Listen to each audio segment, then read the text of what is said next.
আমি একবার এক মুরব্বীকে একবার ফ্লাইটে ধরলাম যে বাবা আপনি না হজ করে আসছেন?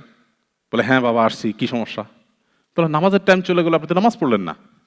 তিনি আমাকে বললেন বাবা পান খাচ্ছিলেন, পান খেতে খেতে বলছেন বাবা এখানে অজু করব কিভাবে, তায়াম্মুমের মাটি পাবো কই?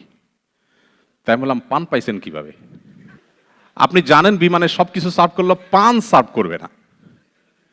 সুপারি এবং চুন অনেকে আপনারা খান, আমি দুঃখিত যে হয়তো যারা খাচ্ছেন তারা কষ্ট পেতে পারেন, কিন্তু এই অপ্রয়োজনীয় খাদ্য, অখাদ্য না বলে আমি বলি অপ্রয়োজনীয় খাদ্য, যেটা না ক্ষুধা নিবারণ করে না তৃষ্ণা নিবারণ করে। খাদ্যের তো একটা লক্ষ্য থাকে, তাই না? এই পান সুপারি যে আপনি আধা ঘন্টা ধরে চাবাচ্ছেন, এটার লক্ষ্যটা কি? এটা কি আপনার ক্ষুধা নিবারণ করে না পিপাসা নিবারণ করে? আমি সিলেটি ভাইদের কাছে বিশেষভাবে ক্ষমা প্রার্থনা করছি, আপনারা রাগ করবেন না, আপনারা পান একটু বেশি খান।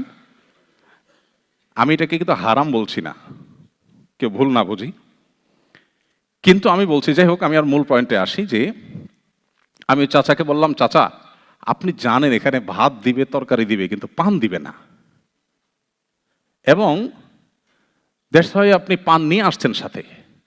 তো আপনার এই হিসাবটাও কষা দরকার ছিল যে সেখানে তো অজু করা কঠিন হবে আমার জন্য, পা উঠাইতে পারবো না, ধুইতে পারবো না, বুড়ো মানুষ, তো আপনি একটু তায়াম্মুমের মাটি নিয়ে আসতেন।